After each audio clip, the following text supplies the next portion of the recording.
ある意味では世界に衝撃を与えた写真。前回の動画で入れれなかった余り物とも言う。ネスコの怪獣。1934年4月に撮られた通称外科医の写真。ネッシーの写真としてはこれが世界で最も有名なもの。これはさすがに見たことあるよ。詳しくは知らないけど偽物だってことは僕でも知ってる。詳細を知らないなんて嘆かわしいわね。偽物以上の知識が必要になる未来が見えないんだけど。甘いわね。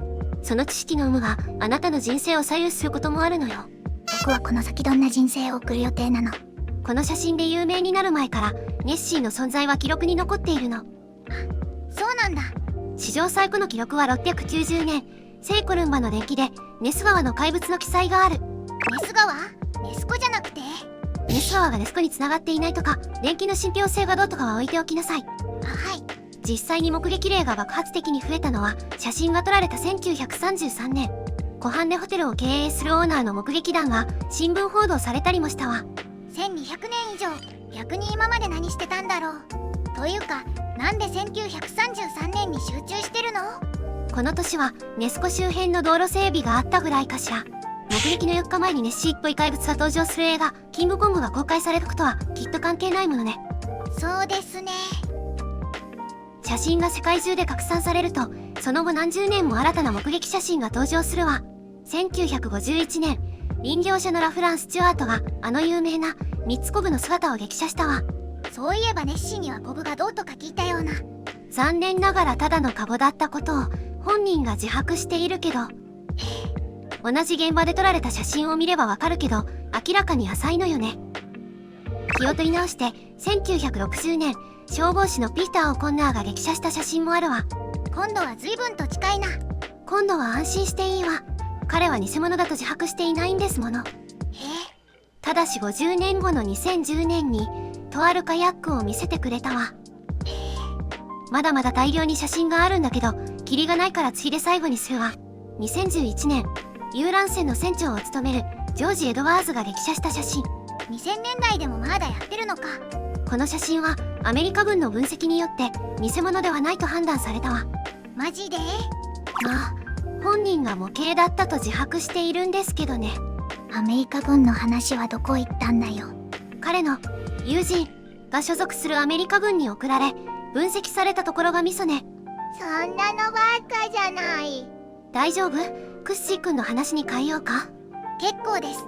イッシーくんでもいいわよ。結構ですって言ってんだろ。まあ冗談はこの辺にしておいて。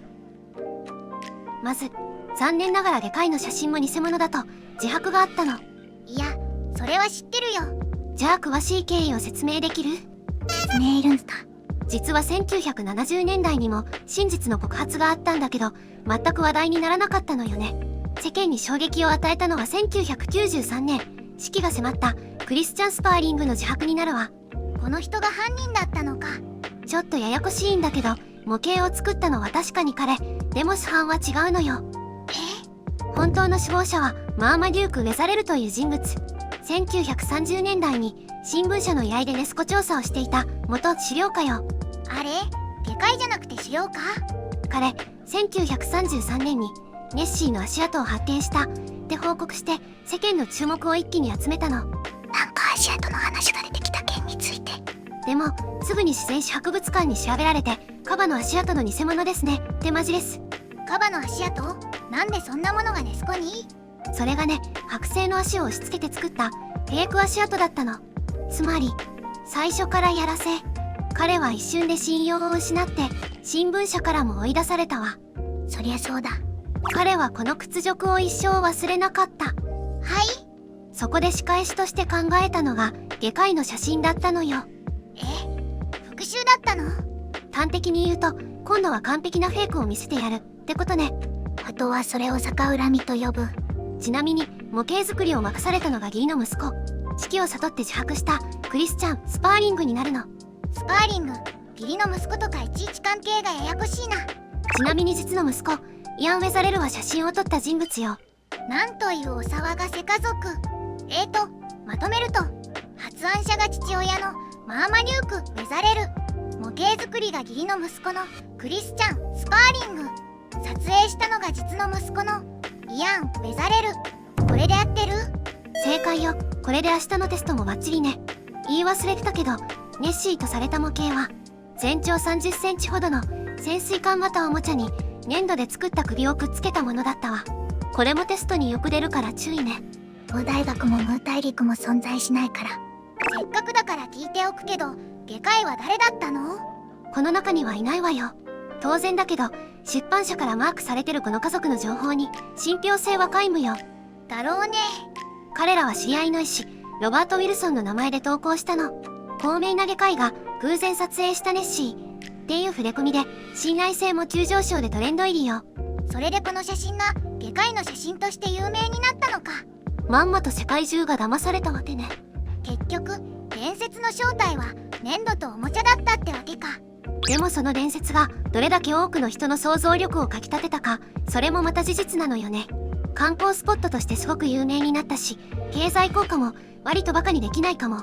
確かに世界中で知名度はやたらあるよね、ネッシー。実際に2025年の現在でも新しいニュースが舞い込んでくるし、科学的にも環境 DNA 調査とか結構面白い話が他にもいっぱいあるのよ。あれでしょ、ネッシー巨大うなぎ説。実はシンプルにネス湖の水サンプルに含まれる環境 DNA にうなぎの DNA が異常に多く検出されただけで、別に巨大うなぎの根拠は全くないんだけどね。プレシオサウルス説より幾分か巨大うなぎの方が可能性はありそうなものだけどね。何億年も前に絶滅した恐竜ができて7000年程度の湖にいたら、それはもはやホラーね。とはいえネス湖に巨大な生物が存在する可能性が完全に否定されたわけではない。これもまた事実ね。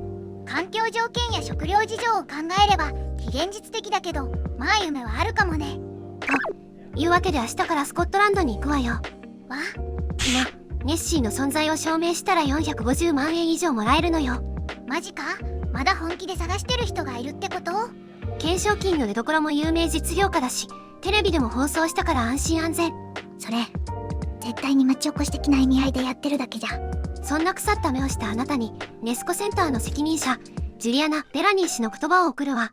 訪れた人々が伝説を学び、知識を深め、ネッシーハンターになってくれることを願っています。どうかこれからも探し続けてください。探し続けてくださいか。ロマンはまだ終わってないってことかもね。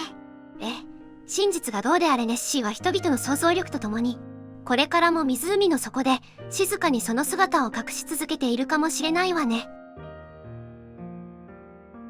さて、当初は30秒で終わるはずだったネッシーの話がやたら長くなってしまったわね。本当はある意味世界に衝撃を与えた写真抽選とかの予定だったのにね。仕事の忙しさもあったけど、ネッシーが予想以上に情報型だった。それじゃあ今回はこの辺で。ご視聴ありがとうございました。高評価とか登録とかなんかいろいろしてくれると嬉しいです。またどこかで。